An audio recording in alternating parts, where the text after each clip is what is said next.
Bismillahirrahmanirrahim.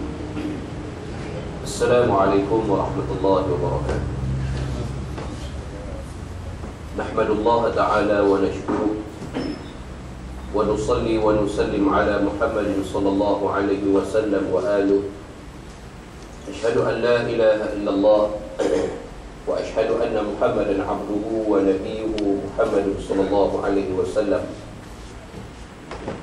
Allahumma aftah alaina hikmataka wa anshur alaina min khazaini rahmatika ya arhamar rahimin. Amma ba'd.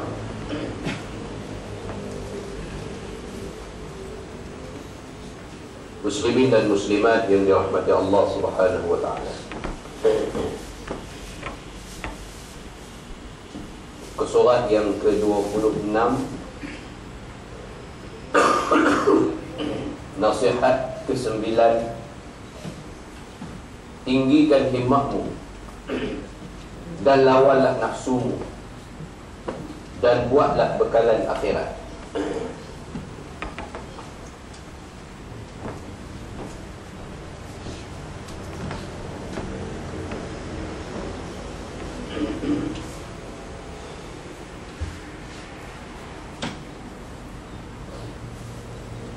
Wahai anakku yang tercinta,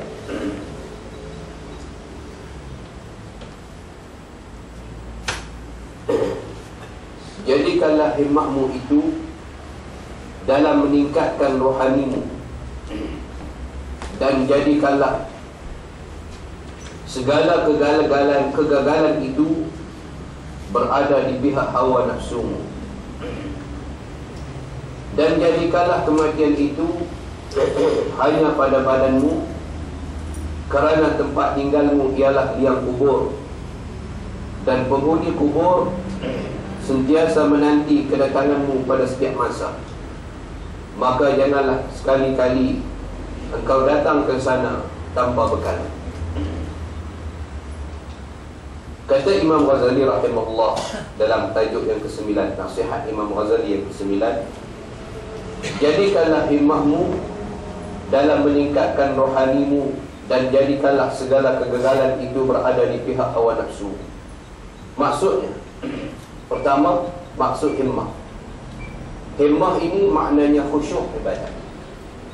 Jadikan himmahmu untuk meningkatkan rohanimu. Maknanya, kita kena ada khusyuk ketika kita beribadat ataupun dalam keadaan kita beribadat.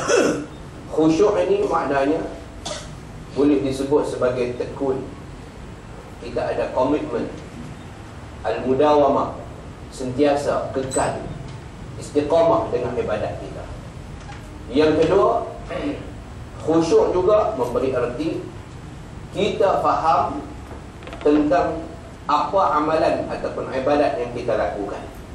Bermakna bukan ibadat yang kita buat itu ibadat yang kita tiru ataupun ibadat yang kita tidak belajar, tetapi ibadat ataupun amal yang kita buat itu adalah amal ataupun ibadat yang kita buat berdasarkan ataupun berteraskan kepada ilmu yang kita pelajari. Maka suatu amalan yang kita buat berdasarkan kepada ataupun lahir daripada ilmu, lahir daripada kita belajar, maka kita akan faham selok-selok kita beribadat kepada Allah.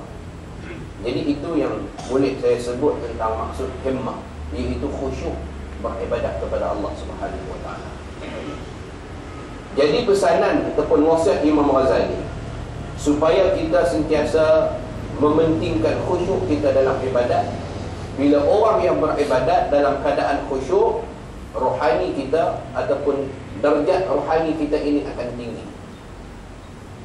Dan kegagalan berada di pihak hawa nafsu. Maknanya kegagalan di pihak hawa nafsu, tuntunan nafsu, dia minta supaya kita jangan beribadat. Nafsu, dia minta supaya kita tinggal ibadat. Itu nafsu. Jadi tidak khusyuk, lalai beribadat, tidak minat beribadat, berada di pihak nafsu. Biar dia kalah, dia duduk dengan kumpulan nafsu. Jadi kejayaan, kehebatan, ketinggian amalan kita berada bersama dengan himmah ataupun khusyuk kita semasa kita beribadah kepada Allah Subhanahu wa taala. Bila kita nak beribadah dalam ruang, dalam keadaan kita duk cari ibadat kepada Allah, nak buat taat, Allah Ta'ala hendak dia uji kita. Wa balawnahum bil hasanati wasayyi'at. Allah akan uji kita.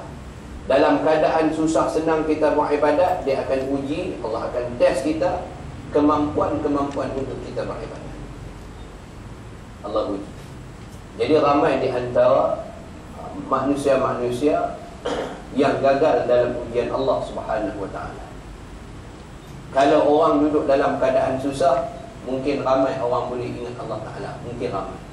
Tapi kalau Allah uji kita dengan senang, terlalu banyak orang akan gagal, orang akan lupa untuk khusyuk beribadat kepada Allah Subhanahu wa taala.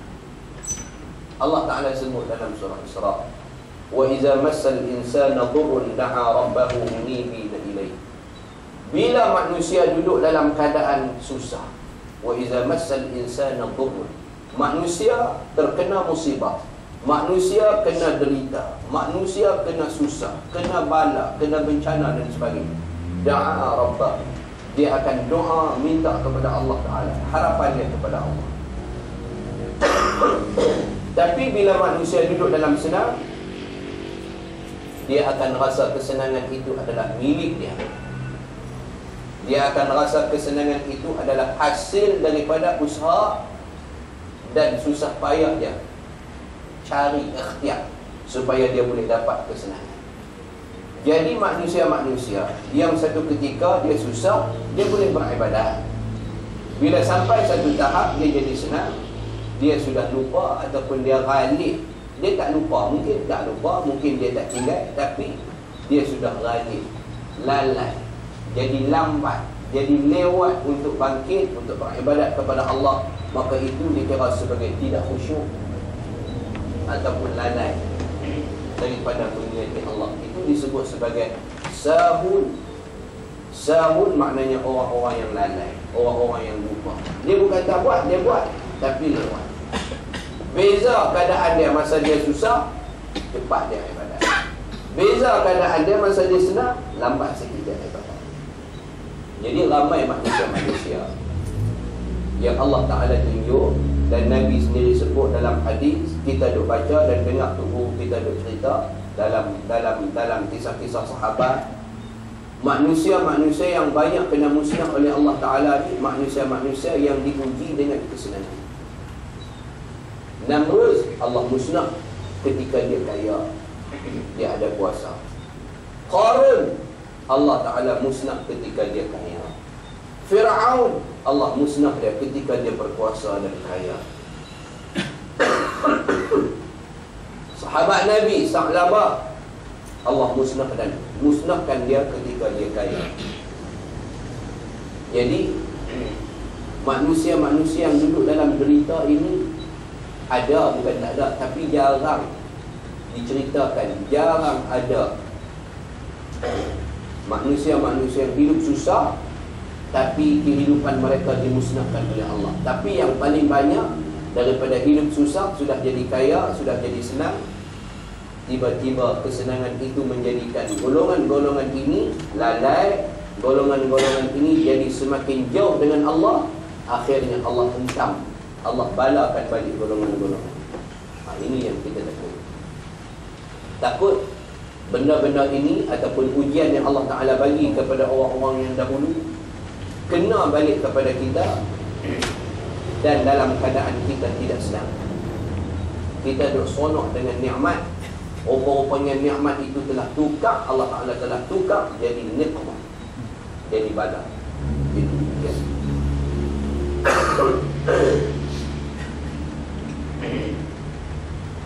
Dan jadikanlah kematian itu hanya pada badanmu, kerana tempat tinggalmu ialah liang kubur, dan penghuni kubur sentiasa menanti kedatanganmu pada setiap masa. Ini pesan yang kedua Imam Ghazali. Pesan yang kedua dia,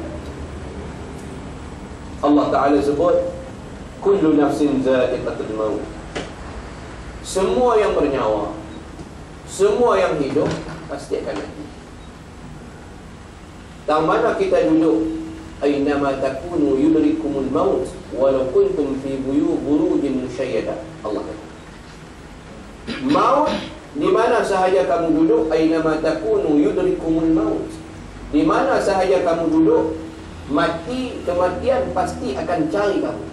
Walau kuntum fi buyutin musyayyada, walaupun kamu lari duduk dalam satu kotak, satu tempat yang kedap, lagi cepatlah mati. Makna Allah kata kalau lari duduk dalam tempat yang tebal, dinding yang tebal, seolah-olah boleh menghalang malaikat maut untuk masuk cari ambil nyawa kita, masuk duduk dalam tu, masuk dalam peti besi itu. Rupanya dia ada siap.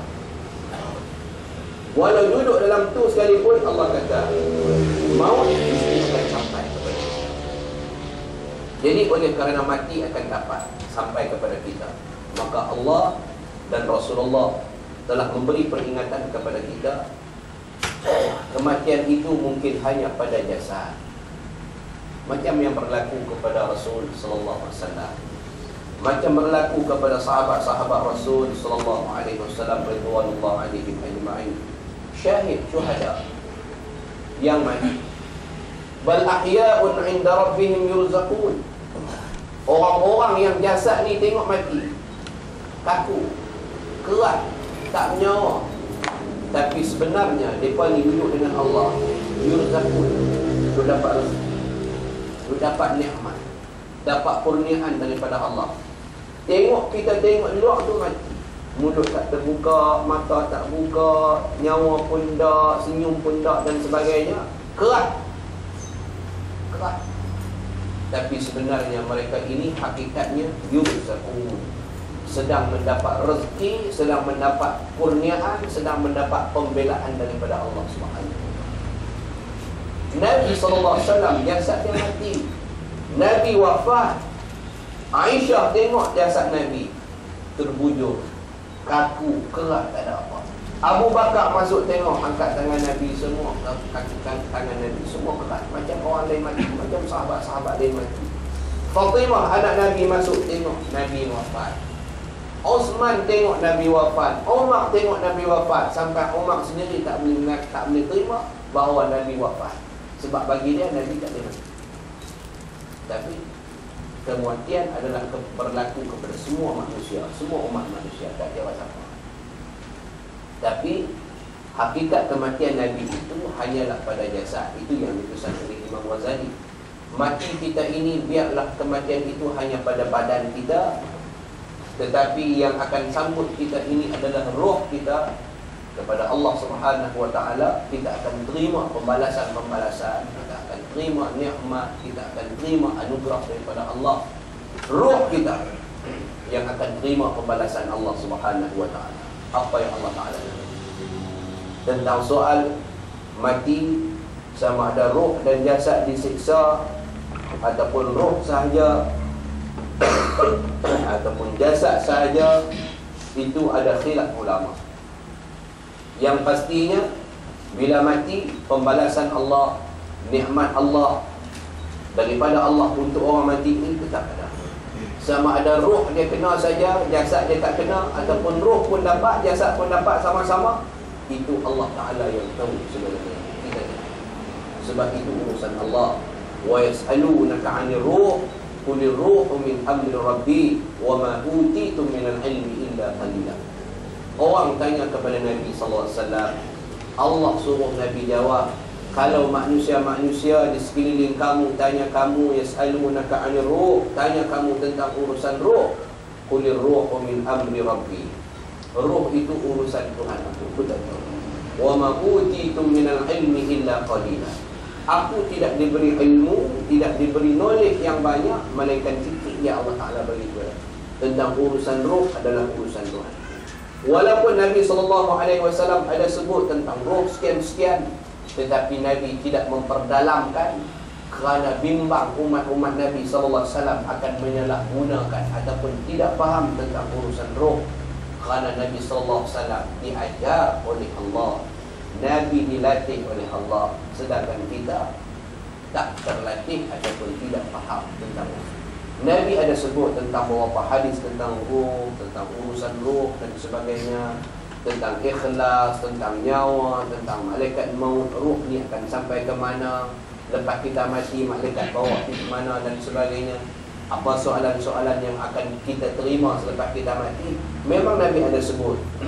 Tapi Nabi tidak memperincikan sedalam-dalamnya bagaimana ruh sekian. Nabi tidak memperdalamkan, karena urusan ruh itu hanya daripada Allah. Nabi sebut. Jadi kita mati, badan kita kaku.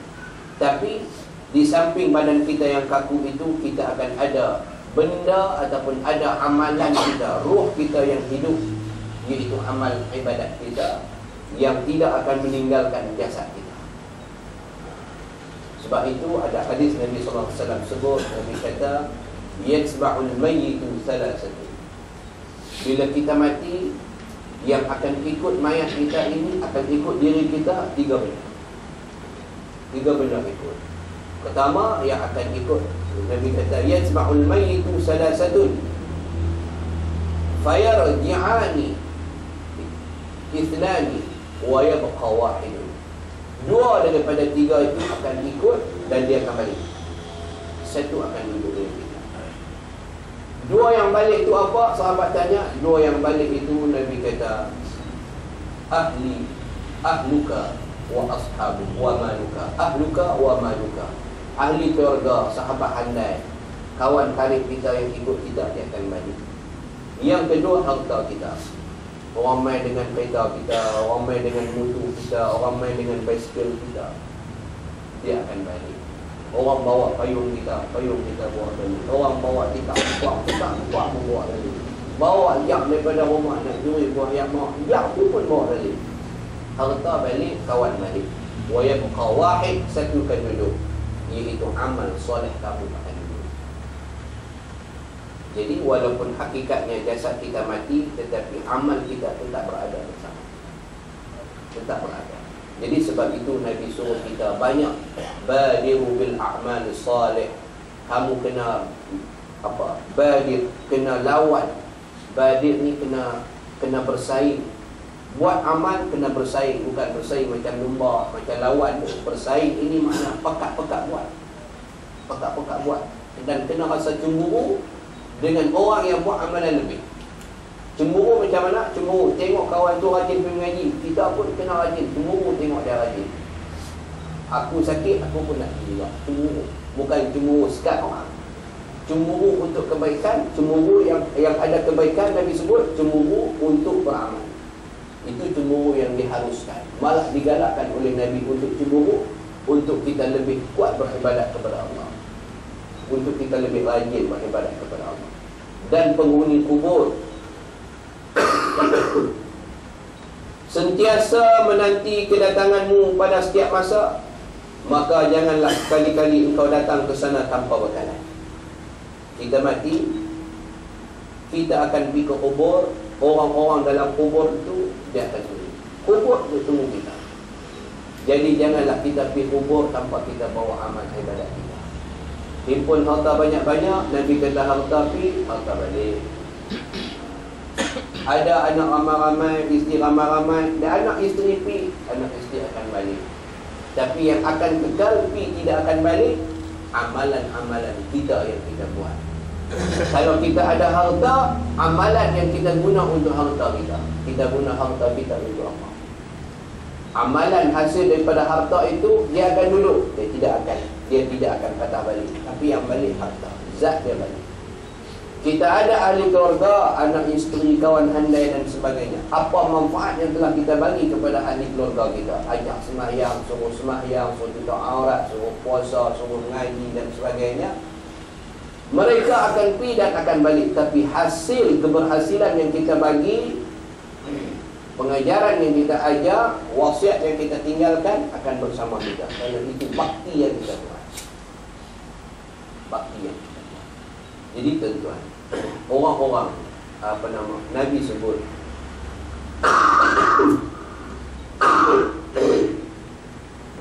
ruh di antara ruh Ruh kita dengan ruh kawan kita yang mati baru dengan mati lama ni, dia berjumpa di alam ruh.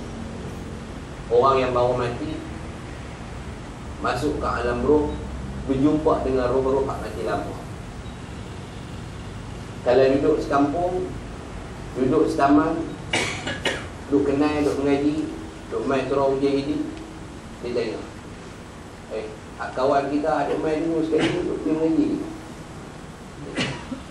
Sebab ada dalam hadis Nabi sebut ruh ini akan bertanya di antara ruh baru kepada ruh lama. Ruh lama akan tanya kepada ruh baru. Nabi kata dalam hadis, saya lupa matanya.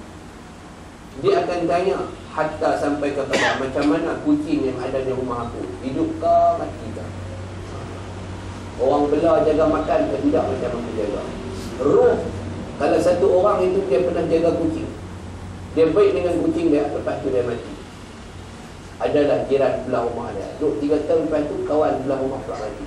Kawan ni tanya, kucing aku ni, mereka duduk belah ni, mereka belah kucing aku ni. Sampai ke tahap itu, Nabi bagi gambaran bahawa ruh ini dia ada kaitan, dia ada hubung kait. Dia masih bertanya tentang kebaikan amal yang kita buat. Sebab itu kita dalam mazhab ahli sunnah wal jamaah ini berdoa kepada orang yang mati, amalan ini diangkat dan disampaikan oleh Allah kepada mereka.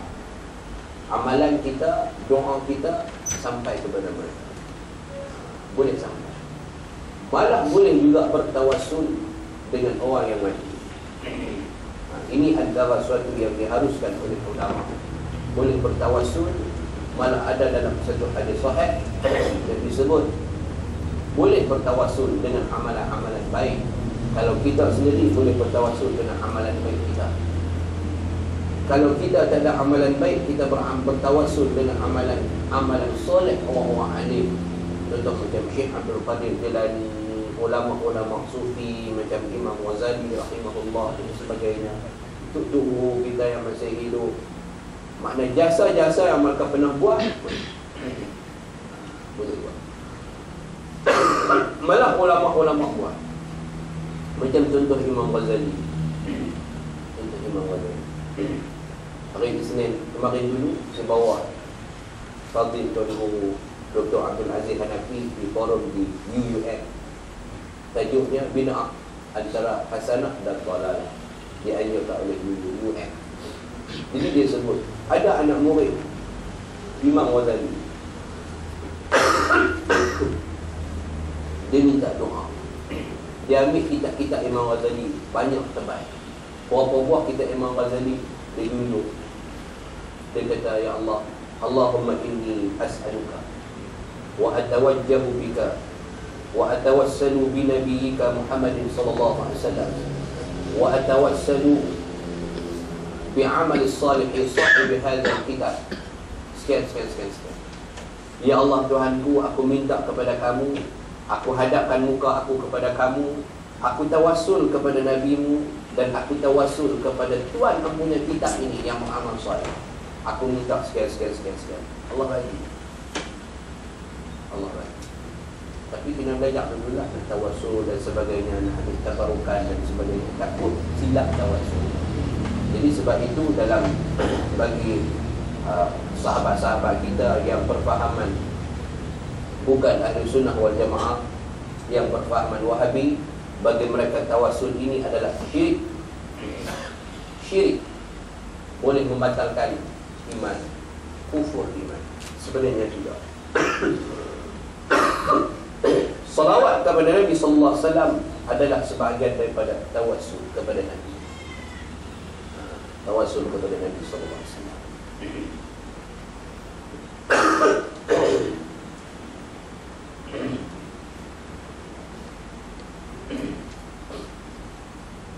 Ulama-ulama sebut tentang mati. Ulama-ulama kata mati ini, ulama kata wa yuqalu idza faraqa ar-ruhu al-badan nudiya min as-sama'i bi thalathin sayhat. Apabila ruh kita berpisah, bercerai dengan badan, ruh mula keluar, Kita duduk sakit, akhirnya roh kita hilang, berpisah dengan badan. Roh pun habis, nyawa kita pun, badan kita pun habis, tak ada apa, jadi berat, jadi keras.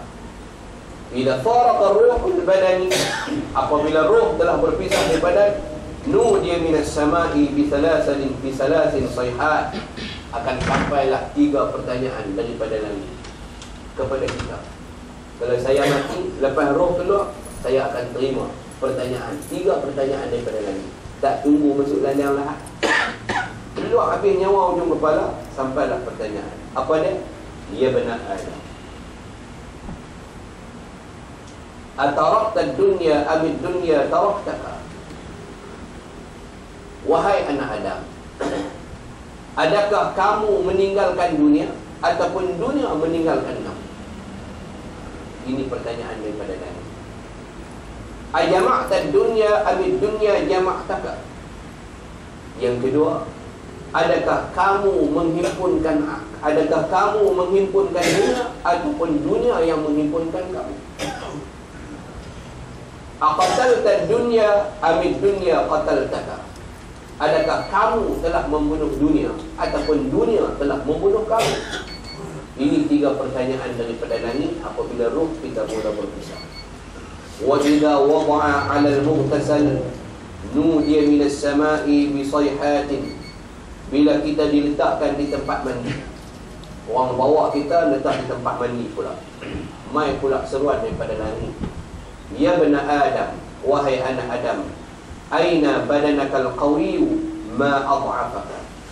Di mana tubuh badan kamu yang kuat itu? Sekarang kamu menjadi terlalu lemah. Sudah jadi terlalu lemah. Orang pusing sana, kita pusing. Orang pusing sini, kita pusing. Orang angkat duduk, kita duduk. Orang angkat tangan, kita angkat. Tak boleh lawan. Dulu orang tarik, kita lawan. Orang suruh main tak, kita lari. Main tak kat tempat mandi, orang letak, tak boleh lari. Orang cabut kain selai-selai, kita pun tak tahu nak mandi.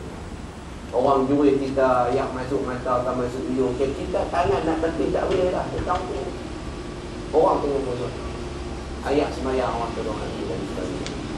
Sampai seruan, adakah di manakah badan kamu yang kuat dulu? Ma ad'afaka, sekarang kamu terlalu lemah, tak boleh buat apa. Wa aina lisanakal fasih ma askataka. Di manakah lidah kamu dulu yang petah bercakap, sekarang tak boleh kata apa, tak boleh buka. Wa aina uzunuka as-sama'ah ma asummaka. Di mana telinga kamu dulu yang dulu ni boleh dengar macam-macam, sekarang sudah buka, tak dengar apa. Wa aina ahba'ukal khalsu ma awhashaka. Mana dia kawan-kawan kamu dulu yang jinak dengan kamu masa kamu hidup? Ma awhashaka. La, habis kawan-kawan dia khabar mati, aku dah kamera Helen tak ada nak balik. Oh, matilah ni. Oh, aku ada di Johor Baru, tak ada balik. Dia, aku sibuk, aku mesyuarat dan sebagainya, tak ada. Dulu apa? Dulu Cina. Kemudian wa idza wada'a fil kafni. Orang habis mandi, orang angkat kita letak atas kafan. Al-kafni, letak atas kain kafan. Nudiya minas sama'i bi thalasin sayhat. Kita akan dipanggil pula dengan 3 panggilan lagi. Ya bani Adam, uba laka in sahbaka ridwanullah, wal wailu laka in sahbaka sakhatullah. Ya bani Adam, tuba laka in kana ma'waka al-jinan, wal wailu laka in kana ma'waka an-niran. Ya bani Adam, tazhab ila safarin ba'idin bighairi zadin, wa takhruju min manzilika fala tarji'u ilayhi abadal abad, wa tasiru ila baitil ahwal. 3 lagi seruan akan sampai ke kita. Dia kata, ya bani Adam, wahai anak Adam, tuba laka in sahbaka ridwanullah. Amat beruntunglah kamu sekiranya kamu berkawan dengan orang-orang yang Allah Ta'ala berkenan masa kita hidup. Kamu amat beruntung sekiranya masa kamu hidup dulu, kamu berkawan dengan orang-orang yang Allah Ta'ala berkenan, Allah suka, ridwanullah. Wal wailu laka in sahabaka sakhatallah. Dan amat celaka untuk kamu sekiranya kawan-kawan yang kamu kawan itu adalah orang-orang yang Allah murka. Kita nak kena cari kawan. Apa nama, Imam Atha'illah As-Sekandari disebut dalam kitab hikam dia, kalau kawan dengan orang syarif, musyrifan, kita akan mulia. Kalau kawan dengan orang jahat, kita akan inzal, kita akan hina. Sebab itu sahabat-sahabat dia nak kawan dengan Nabi. Walaupun Nabi tak ada harta, Nabi tak ada tahta, Nabi tak ada kuasa dan sebagainya, tapi sanggup duduk berkawan dengan Nabi SAW. Sebab Nabi orang baik. Dan Nabi pun nak berkawan dengan orang-orang yang sanggup mai daripada jauh mana ada. Sebab kemuliaan diri yang ada pada mereka. Sanggup tinggalkan harta, sanggup tinggalkan kemewahan, sanggup tinggalkan apa benda sahaja sekalipun, semata-mata untuk hidup dan berkawan dengan Nabi. Sahabat nak berkawan dengan Nabi kerana Nabi baik.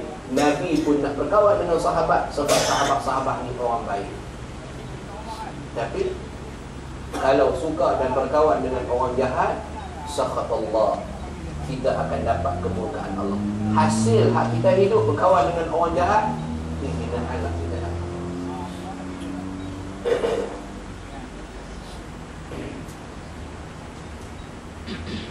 Salman Al-Farisi, Huzaifah Al-Yamani, dia hidup zaman Nabi, umur dia panjang sampai zaman Sayyidina Umar jadi khalifah. Huzaifah Al-Yamani sampai zaman Sayyidina Umar. Sayyidina Umar hantar Huzaifah balik ke negeri dia, Yaman, di Syria, untuk jadi duta, untuk jadi pemerintah di sana. Sebelum Huzaifah sampai balik, Sayyidina Umar dah kirim putusan bahawasanya kamu akan terima satu orang anak watan yang namanya Huzaifah. Dia akan balik dan pimpin kamu, mengetuai kamu di Syria, di Yaman. Semua orang Yaman pakat rindu tak Huzaifah, kena tunggu Huzaifah. Kemana dah Huzaifah ni, orang yang mulia, sahabat Nabi, mesti hebat punya lah. Tunggu. Akhirnya sampailah hari yang dah tunggu-tunggu tu, tahu sampai berapa hari. Sampai balik, terbayanglah dari kepada orang Yaman ni, dia nak balik jadi ketua negara mereka ni, mesti hebat. Tengok keluar daripada celah bukit, satu orang naik kaldai, baju bertampung, kaki pun tak sangkut, naik kaldai kaki dulu, tergantung kaki. Sebelah pegang garam, sebelah pegang roti, mulut tu punya roti. Nyak. Terkejut orang Yaman. Ni kan nak jadi ketua kita. Ni kan nak jadi ketua kita. Naik kaldai, siapa pun tak ada escort. Ni nak jadi ketua kita. Terkejut. Barulah lepas sedar, teringat kepada apa yang disebut oleh Nabi dan sahabat-sahabat pernah sebut, bahawa orang Islam ni tak cari kemewahan untuk jadi ketua.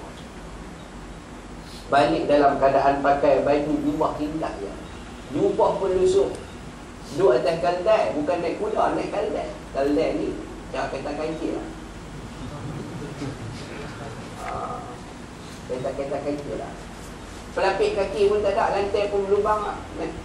Nak balik jadi ketua negara, maka roti tu atas belakang kaldai. Dia sampai di Yaman, orang sambut dia, semua kat Yaman. Wasiat dia pertama atas kaldai sampai dalam Yaman.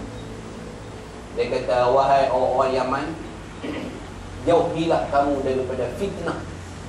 Dia kata, jauhilah kamu daripada fitnah. Dia bertanya dia, apa fitnah wahai Tuhan? Ya Sayyid, apa dia fitnah yang Tuhan suruh kami jauhkan?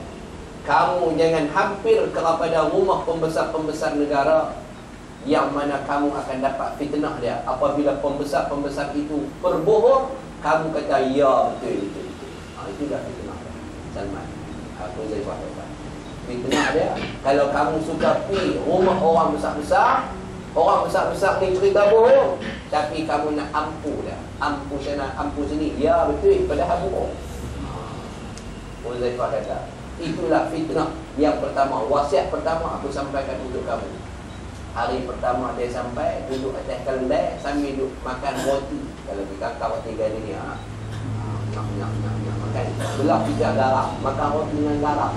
Dia ketua negara, makan roti dengan garam. Kemudian ia benar Adam. Seruan kedua, tuba laka in kana ma'waka al-jinan. Wahai anak Adam, amat beruntunglah sekiranya tempat kamu kembali ini adalah syurga. Kamu dah mati, tempat yang kamu nak duduk ni Allah Ta'ala akan bagi syurga. Untung sangat-sangat. Wal wailu laka, amat celakalah untuk kamu in kana ma'waka an-niran. Sekiranya tempat kamu nak balik ini adalah neraka. Amat celaka. Ya benar Adam. Yang ketiga, ya benar Adam, wahai anak Adam, tazhab ila safarin ba'idin bighairi zad. Kamu datang, kamu pergi bermusafir, berjalan jauh ini. Kamu sedang berjalan jauh ini. Perjalanan kamu ini amat jauh, bighairi zad, tapi kamu tak ada bekalan apa. Kamu pergi berjalan jauh tak ada bawa bekalan apa. Wa takhruju min manzilika fala tarji'u ilaihi abadal abad.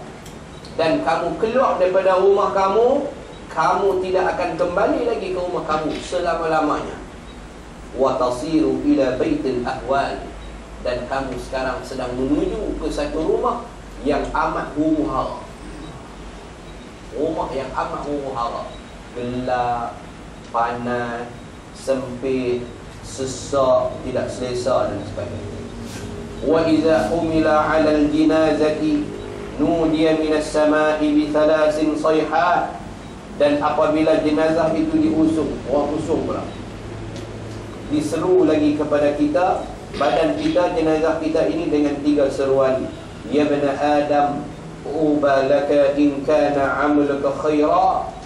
Wahai anak Adam, amat beruntunglah sekiranya amalan-amalan kamu itu adalah amalan-amalan baik. Wa tuba laka in kunta taiba. Dan amat beruntunglah jika sekiranya kamu adalah orang-orang yang bertaubat sebelum balik, sebelum mati. Wa tuba laka in kunta muti'an lillah. Dan amat beruntung sekiranya kamu adalah orang yang taat kepada Allah. Ini orang berusung kita. Seruan daripada langit, seruan daripada malaikat mahaba kita. Wa idza wudi'a lis-salati nudiya minas sama'i bi thalasin sayhat. Bila orang letak kita untuk orang mai sembahyang, diseru pula kepada kita dengan 3 seruan. Ya bani Adam, kullu amalin amaltahu tarahu as-sa'ah, fa in kana 'amalaka khaira tarahu khaira, wa in kana 'amalaka syarra tarahu syarra. Wahai anak Adam, segala amalan-amalan yang telah kamu buat itu tarahu as-sa'ah, kamu telah diperlihatkan. Fa in kana 'amalaka khaira tarahu khaira. Jika sekiranya amalan yang kamu buat itu baik, maka kamu akan nampaknya baik. Kamu akan nampak dapat hasilnya baik di akhirat. Wa in kana ma'aluka syarran tarahu syarra. Kalau kamu buat amalan jahat masa kamu hidup, kamu akan dapat hasil yang jahat juga di akhirat. Itu yang Allah Ta'ala sebut, wa man ya'mal misqala dzarratin khairan yarah wa man ya'mal misqala dzarratin syarran yarah. Siapa buat amalan baik, Allah Ta'ala akan tunjukkan dia. Siapa buat amalan jahat, walau sedikit pun sebesar zarah, Allah Ta'ala akan tunjuk juga kepada dia. Kemudian, wa idza wada'atil jinazatu ala syafiril qabri. Bila orang letak kita, mayat kita tepi lubang kubur, nak masuk kubur, baru letak kandar tepi tu, nudiya bi thalathin sayhat.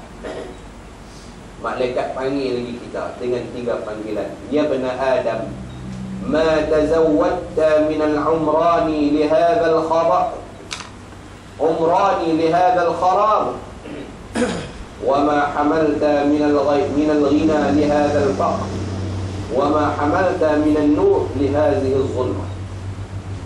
Wahai anak Adam, tidak akan bertambah dengan keseronokan yang kamu pernah hidup lihadal umran, nak berbanding dengan kesunyian yang kamu nak masuk ke tempat. Dulu kamu hidup ramai, rasa sunyi boleh pergi sana, rasa sunyi boleh pergi sini. Sekarang kamu akan masuk ke tempat yang paling sunyi. Dulu kamu lari daripada sunyi, hari ini kamu akan masuk ke tempat. Wa ma hamalta min al-ghina li hadzal faqra. Dulu kamu duk cari kaya, kamu cari senang, kamu cari mewah. Sekarang kamu akan masuk ke tempat yang paling miskin, al-faqr. Kalau orang miskin sekalipun boleh duduk rumah, ada alat, ada bumbung, ada dinding, walaupun dinding dia kotak, bumbung dia atap kertas, lantai dia plastik, tapi kamu duduk paling miskin. Lantai tanah, dinding tanah, atap tanah, semua tanah, bantai pun tanah. Wa ma hamalta minan nur li hadhihi zulmah. Dulu kamu hidup dalam keadaan bercahaya, terang benderang, siang malam. Tapi sekarang kamu akan masuk ke tempat yang paling gelap. Dulu kalau tak ada karen, kamu akan beli lampu simpan karen, pasang pelita, pasang lilin. Sekarang kamu nak pasang apa? Duduk dalam tempat gelap.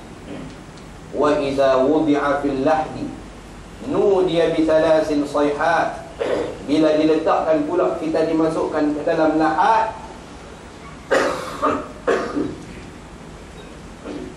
nudiya bi thalasin sayhat, kita akan diseru dengan 3 panggilan. Ya bani Adam, wahai anak Adam, kunta ala zahri dhahikan fasarta fi batni bakiya. Dulu kamu duduk gelak ketawa masa duduk atas belakang aku. Kunta ala zahri dhahikan. Dulu kamu duduk gelak seronok atas belakang aku. Wa kun fasarta fi batni bakiyan. Maka sekarang kamu akan duduk dalam perut aku dalam keadaan menangis terdesak-desak. Yang kedua, wa kunta ala zahri farha fasarta fi batni khazina. Dulu kamu hidup duduk atas belakang aku, gembira, bersukaria, seronok dengan hiburan. Dan sekarang fasarta fi batni khazina, kamu akan duduk di dalam perut aku dan kamu akan jadi terlalu sedih. Dulu seronok, sekarang sudah sedih. Wa kunta zahri natiqa fasarta fi batni sakitan. Masa kamu hidup atas belakang aku dulu, kamu petah bercakap, berkata-kata. Dan sekarang bila kamu duduk dalam perut aku, kunta sakitan, kamu sudah jadi orang yang paling bisu. Wa idza adbara an-nas anhu yaqulu Allah Ta'ala. Bila manusia habis, manusia pun akan balik. Buka balik. Nuri ayat, baca pokok, balik naik mutu, balik kereta. Inilah pokok kita. Yaqulu Allah Ta'ala. Allah Ta'ala kata, ya abdi, wahai hambaku, baqaita faridan wahida wa tarakuka fi zulmatil qabri wa qad asaitani li ajlihim wa ana arhamuka al-yawma rahmatan yata'ajjabu minha an-nas wa ana ashfaqu 'alayka min al-walidatin biwaladiha. Wahai manusia, sekarang ini baqaita faridan wahida, kamu ditinggalkan seorang diri. Wa tarakuka fi zulmatil qabri, kamu ditinggalkan seorang-seorang diri dalam kegelapan kubur. Wa qad asaitani li ajlihim wa ana arhamuka al-yawm, kamu telah putus harapan, tapi akulah yang akan memberi rahmat kepada kamu. Yang boleh tolong kamu hari ini aku sahaja. Rahmatan yata'ajjabu minhan nas, satu rahmat yang amat dikagumi oleh, yang amat diperlukan oleh semua manusia. Wa ana ashfaqu alaik, aku akan tolong. Itu kalau roh yang kita duduk dalam pokok itu, roh kita roh soleh, roh solehah. Kalau roh yang fasidah, roh yang jahat, alhamdulillah. Soalan-soalan ini akan ditanyakan kepada kita masa kita mati.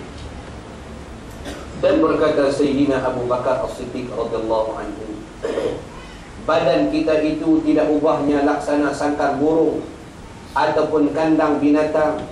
Maka fikirlah baik-baik untuk dirimu dan tentukanlah bagi dirimu yang mana satu di antara dua perumpamaan ini. Jikalau engkau laksana burung yang terbang tinggi, maka ia akan terbang dengan riang gembira apabila mendengar seruan. Dua bandingan Abu Bakar bagi. Satu bandingan Abu Bakar kata, badan kita ni, rangka badan kita ni macam sangkar burung.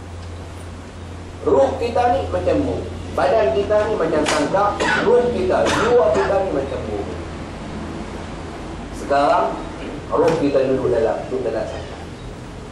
Duduk dalam sangkar. Bila sampai satu hari sangkar kita dibuka, ruh kita keluar. Ruh kita keluar. Burung kita ini akan terbang. Dia nak terbang ke mana? Ada burung yang buka sangkar tak boleh terbang. Ada burung bila buka saja sangkar, tengok terbuka saja gigit, terbang sampai tak balik-balik. Maka itu bandingan yang disebutkan oleh Abu Bakar As-Siddiq. Maknanya roh orang Islam, bila Allah Ta'ala kata irji'i ila rabbika radiyatan mardiyah, baliklah wahai jiwa yang tenang kepada Tuhan kamu dalam keadaan redha. Ruh kita akan balik kepada Allah dalam keadaan cukup senang, cukup lapang, berterbangan di alam ruh.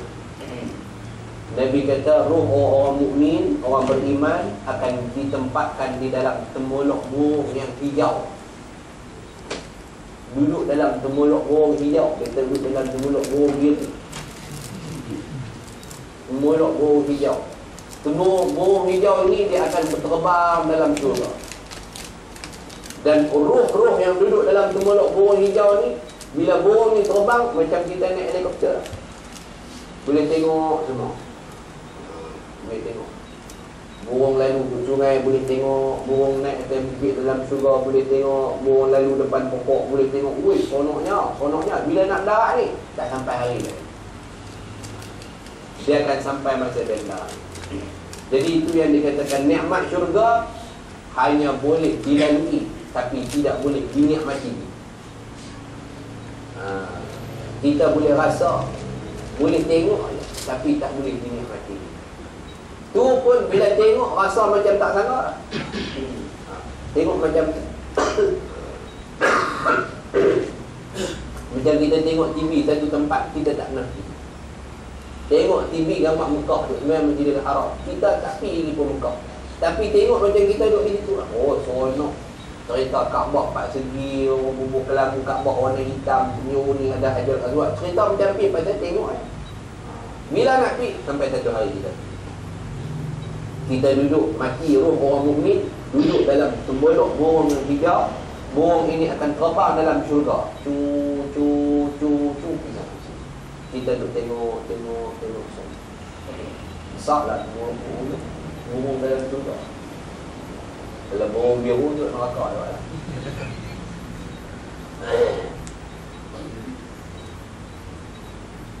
Engkau akan terus terbang tinggi sehingga engkau akan hinggap di puncak pohon syurga yang tinggi, seperti mana sabda Rasulullah SAW ketika Sa'ad bin Mu'az meninggal dunia.